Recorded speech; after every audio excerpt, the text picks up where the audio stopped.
How many times have you documented something for your team only to find out that people aren't following the process? To make things worse, people are duplicating work as they go through their day, and all that wasted effort is why you're not reaching OKRs. Are you surrounded by idiots? Or is it just the way that you're organizing your company knowledge base isn't working? I'm gonna guess a second because I've seen it way too many times. Solving this usually comes down to 3 things which we'll go through in this video, and by the end you'll have a framework in place for your company knowledge base that aligns and enables your team to get things done on time in the quality that you'd expect. Let's get into it. Getting your team to work effectively starts with defining what good looks like and then documenting it in a way that's easy to contribute to and allows you to find the answers you're looking for in seconds. Most companies fail because they either don't have a clear structure in place or the way they're organizing their knowledge base is siloed. I know what you're thinking. Come on, what's the worst that could happen? How about your team's wasting time working on the same thing because departments don't know what the others are working on? Or finding out just before a launch that you have to start over because insights from a key team weren't taken into consideration. Better yet, everyone is contributing and now you have so much duplication that you no longer have a single source of truth. Now everyone is working in different ways. That's my definition of a nightmare. But the fix is simple. Organize your knowledge base early in a way that it scales. And it's less effort than you think. Let's see what a good knowledge management system looks like and how it impacts your company overall. A good system allows you to capture ideas instantly so they're not forgotten. It's easy to navigate whenever you need to update it or need others to contribute, and it enables you to find the answer you're looking for in seconds. When done right, it creates alignment within your organization, enables employees to work autonomously and teams to work together effectively. But how do you do all this? By defining ownership, who does what by when, making sure the core documentation can be trusted as a single source of truth, and setting it up for scale, by which I mean you can delegate documentation to employees, so as a leader you don't have to do it on your own, and best practices are retained even if someone ends up leaving the company. Okay, now you need to design a system, but with all the tools out there, how do you know which ones to choose? Well, first of all, you only need a maximum of 4 tools to get started, and I'll give you an idea of how to choose the right ones for you. The first tool you'll need is a company wiki, where you document the backbone of your company. Goals, processes, roles, responsibilities, news, the list goes on. This will serve as your single source of truth. Nothing, and I mean nothing, makes its way in here without it being reviewed by leadership. Okay, but then how can I delegate documentation, you ask? That brings us to tool number 2, quick capture. This is where members of your team will take notes and collaborate asynchronously, and when complete, you as a leader can merge the finished product into the wiki. It's also where you jot down ideas on the fly that may impact company goals. Now you need to define clear ownership and deadlines to get things done, so the third tool you'll need is a task manager. This is where projects are broken down into actionable pieces with clear owners and stakeholders assigned. You can then map dependencies, agree on a timeline, and start collaborating.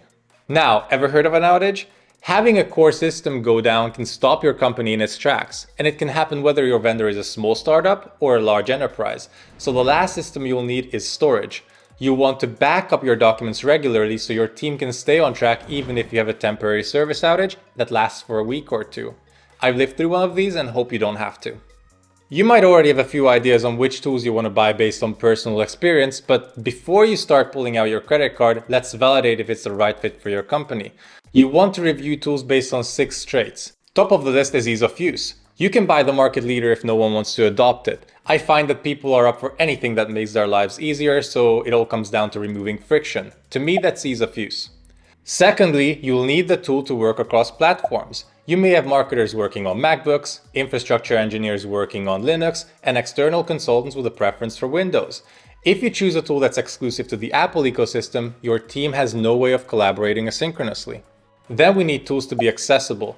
With time, your systems will evolve, and if they don't play nice with other tools, you'll be forced to migrate, and the opportunity cost of productivity is high. Check if the tools you're considering have a solid API or come with out-of-the-box integrations for other services. At number 4, we have portability. No matter how much thought you put into choosing the right tool, life happens and you might be forced to change vendors down the line. To make this possible, you should be able to export data with ease so migration can be done with reasonable effort. If you made it this far, you might be thinking, Victor, I know tools that have all this functionality in a single platform. Can I just use that? I mean, sure, if you want someone to have that kind of power over you, go ahead. But what happens when that system goes down or they raise prices at the renewal to an unreasonable level? Are you fine with yielding to them? Probably not, so you need to build a decentralized system no matter how enticing it is to use an all-in-one solution.